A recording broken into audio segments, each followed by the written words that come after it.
It was a dark and stormy night when my nightmare began. I was driving my truck along a lonely highway somewhere in the Arizona desert. The full moon barely peeked through the clouds, casting eerie shadows over the arid landscape. I felt tired after a long day of driving, but knew I had to keep going to meet my delivery deadline. Suddenly, my headlights illuminated something on the side of the road. I slammed on the brakes and the truck screeched to a halt. There, in the flickering light of the headlights, I saw a scene I'll never forget. A man standing over a motionless body with a knife in his hand, the blade still dripping with fresh blood. My hands began to tremble on the steering wheel, and my heart pounded in my chest. "Shit, what do I do?" I asked aloud, trying to stay calm.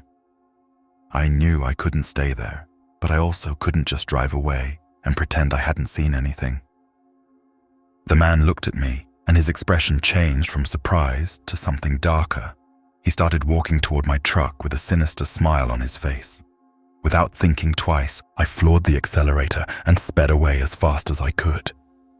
The engine roared, and I felt the truck sway as I accelerated down the highway. For the next few minutes, my mind raced as fast as the truck's engine. Should I go to the police? What if that man followed me? I looked in the rearview mirror, but the darkness revealed nothing. I struggled to keep my eyes on the road while my mind filled with images of the bloody body and the man with the knife. Finally, I reached a service station that shone like a beacon in the night. I parked the truck and ran inside, seeking help. The woman behind the counter looked at me with concern. "Are you all right, sir?" she asked. "No, I just saw a murder on the highway. I need to call the police," I said, trying to control my breathing. She nodded quickly and handed me the phone. I dialed the number with trembling hands, and in a few minutes, a calm voice answered on the other end. 911, what's your emergency?" "I saw a murder. A man with a knife on the highway near mile 127, I said, trying to sound as coherent as possible. "Stay on the line, sir. We will send a patrol immediately. Can you describe the man?" I gave the best description I could, recalling every detail my memory had captured in those brief seconds. The voice on the phone assured me that a patrol would arrive soon and that I should wait at the service station. A few minutes later, a couple of police patrols arrived. The officers quickly entered and asked me to repeat what I had seen. As I spoke, I noticed that one of them had a worried expression on his face. "Sir, we've received reports of a dangerous individual in this area. You described him exactly as others have. We've been looking for him for weeks," one of the officers said. I felt a chill run down my spine. What had I gotten myself into? The officers assured me they would do everything possible to capture the man and suggested I rest at a nearby motel, as it would be safer than continuing to drive that night. Reluctantly, I agreed and headed to the motel. Despite how tired I was, I couldn't sleep. Every time I closed my eyes, I saw the killer's face and the bloody body on the road. The image was etched in my mind. The next day, I woke up with a start. There was a note under my door. I picked it up with trembling hands and opened it. The message was clear and terrifying. "I saw you. You know what you saw. If you talk, I'll find you." Fear overwhelmed me. I knew I couldn't let the killer get away, but I also knew my life was in danger. I decided I had to move forward, find a way to bring that man to justice without risking my life. I returned to the service station, hoping to find the officers to tell them about the threat. But before I could get there, a black car pulled up beside me. The window slowly rolled down, and I saw the killer looking at me with those same cold, ruthless eyes. "I warned you, friend. Now it's your problem," he said, with a sinister smile before speeding off down the road. My heart raced. I knew I had to act quickly. I got back into the truck and started driving aimlessly just to get away from there. But I couldn't escape the fear that pursued me. I decided it was time to face my fears and use my wits to catch the killer. I called a friend, a former private detective, and told him everything. He advised we meet in a safe place and come up with a plan. We met in a nearby town where we discussed our options. "We have to catch this guy in the act. We need irrefutable proof," my friend said. I have some contacts in the police who can help us, but we need a solid plan. We decided to set a trap. We knew the killer was following me, so we designed a scenario where it would appear I was alone and vulnerable in a secluded spot. My friend and the officers would be hiding, ready to act at the right moment. That night, I parked my truck in an old abandoned lot. I turned off the lights and waited. The hours passed slowly. Every noise made me jump. Finally, I saw the headlights of a car approaching. It was the killer. I took a deep breath and prepared for the final confrontation. The car stopped, and the man got out, knife in hand. He approached slowly, and when he was close enough, my friends and the officers sprang from their hiding places. "Stop! Police!" they shouted. The killer tried to run but was quickly surrounded and arrested. It was finally over. The man was brought to justice, and I could return to my life, though the images of that night would never completely fade. I had survived a nightmare using my wits and the help of good friends. Now, every time I drive those lonely roads, I remember that courage and justice will always prevail, even on the darkest nights. I reflect now as I look out the hospital window on that fateful journey. The road can be a treacherous place, and that particular stretch is a beast unto itself. If only I had heeded the old driver's warnings. My journey began like any other, a typical day for a trucker like me. The load was well secured, and the weather seemed perfect for a long trip across the state. I was at a gas station finishing up the refueling and checking the last details when I saw him. An old man with grey hair and sunken eyes from years of hard experiences on the road approached me with a slow but determined step. "Are you taking the route through Devil's Canyon?" he asked, his voice raspy as if carved from stone. "Yes. Why?" I replied, somewhat surprised by his tone of concern. "Be careful. That road has claimed more than one life. There are stories you wouldn't want to hear and curves you wouldn't want to take unprepared," he said, looking toward the horizon as if he could see the ghosts of past accidents. I smiled skeptically. Stories? Ghosts? It wasn't the first time I heard exaggerated warnings. After all, I was an experienced driver. With a slight gesture of my hand, I thanked him and climbed into the cab. "Thanks, old man, but I can handle it," I said with a confidence that now seems absurd. The trip passed without incident at first. The music played on the radio, and the road stretched out before me like an endless ribbon. Everything was going well until I reached the entrance of the canyon. The first miles were deceptively easy, but soon the curves began to tighten, and the fog thickened, creating an almost unreal atmosphere. It was then that I remembered the old driver's words. I started to feel a growing unease, but arrogance still kept me firm at the wheel. I slowed down a bit, but not enough. It was on one of those tight curves that I saw it. A shadow appeared in the middle of the road, almost human but with an unsettling presence. I braked hard, and I felt the rear wheels skid. The truck began to slide, and my heart pounded. "Damn it!" I shouted, trying to keep control. The truck wobbled, and before I knew it, we were off the road, falling over the edge of the canyon. The seconds felt like hours as the truck slid, crashing against rocks and flipping several times. The sound of metal against stone and breaking glass filled the air until everything finally stopped with a dull crunch. I woke up hanging from my seatbelt. The truck's cab shattered around me. The pain was intense, but nothing compared to the terror I felt realizing my situation. I tried to move, but each attempt was agony. The fog still enveloped the place, making everything seem like a terrifying dream. It was then I heard footsteps. I couldn't see through the fog, but I knew someone or something was approaching. I tried to scream for help, but my voice barely came out as a whisper. "Help!" I groaned. A figure appeared beside me. It was the old driver. His look showed no surprise, just deep sadness. "I warned you, kid, this place doesn't forgive arrogance," he said in a voice that now seemed almost ethereal.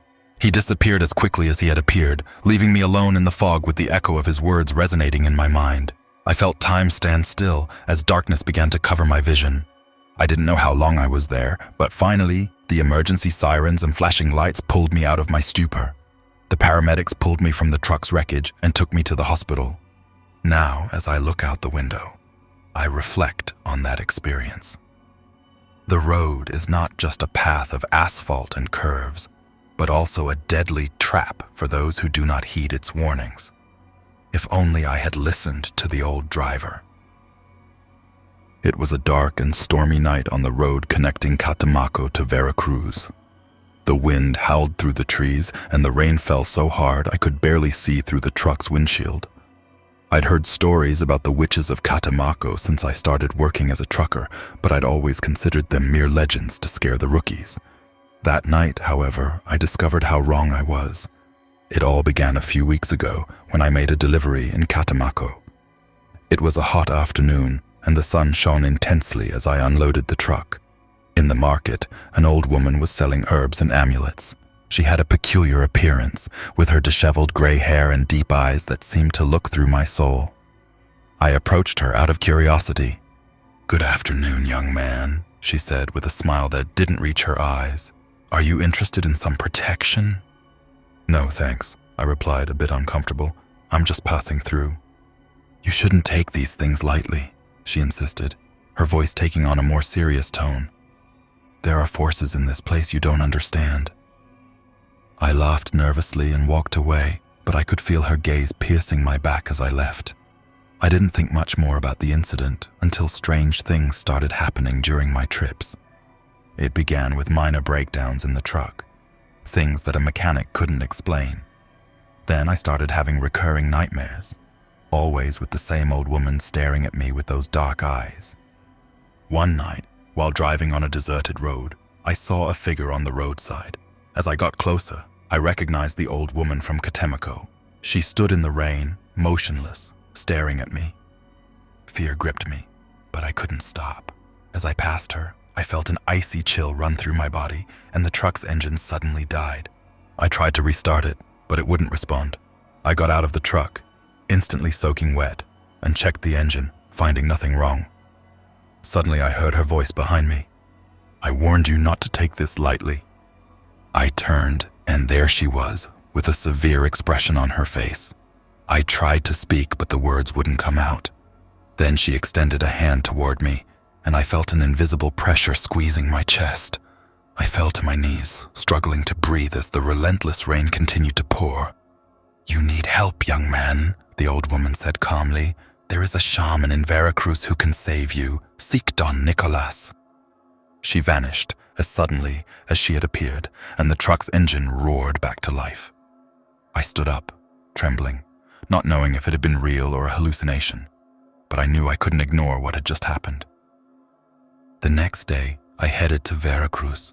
I asked about Don Nicolas at every stop, and finally found someone who knew him. They directed me to a small cabin on the outskirts of the city, surrounded by dense, mysterious vegetation.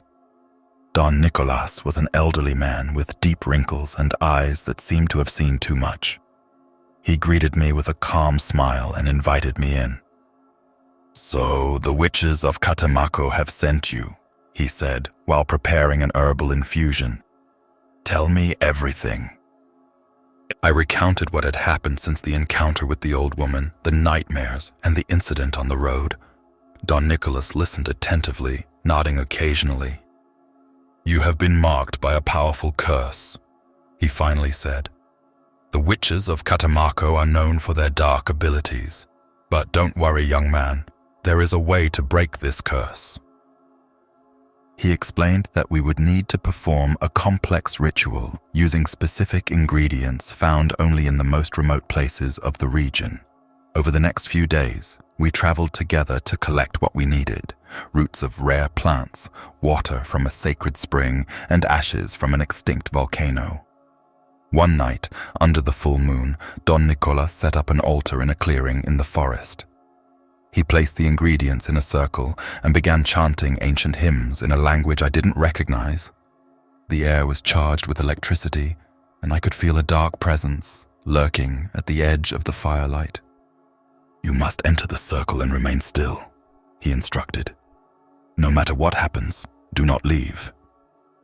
I obeyed, and as Don Nicolas continued the ritual, a figure appeared in the darkness.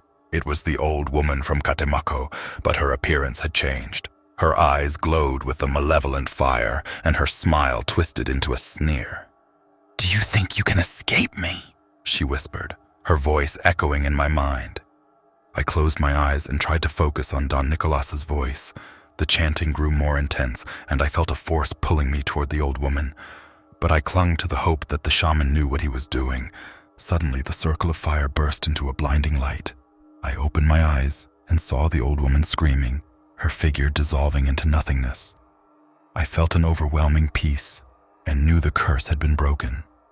Don Nicholas approached, exhausted but with a satisfied expression.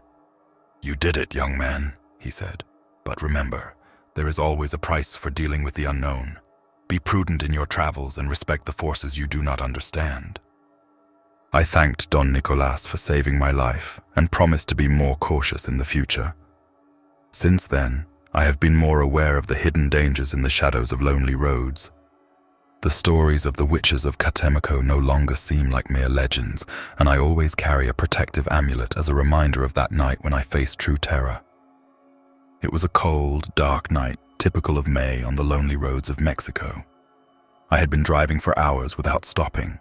The constant hum of the engine and the endless road were my only companions. Being a trucker isn't easy, but there are moments when you feel it's the perfect life, with the freedom of the open road ahead of you. That night, however, something changed. After many hours, I decided to stop at a roadside bar that seemed out of another era. The neon sign flickered, barely illuminating the name of the place, the Walker's Refuge. There weren't many trucks parked outside, so I assumed it would be a quiet place to rest for a while and have a drink. I walked in, and the atmosphere was cozy, but somewhat outdated. The dim light, the worn wooden tables, and a jukebox in the corner playing music from the 70s. I headed to the bar and ordered a double tequila. The bartender, an old man with a scar on his cheek, served me without saying a word. Long way to go, he finally asked, breaking the silence. Yes, I still have to get to Ciudad Juarez, I replied.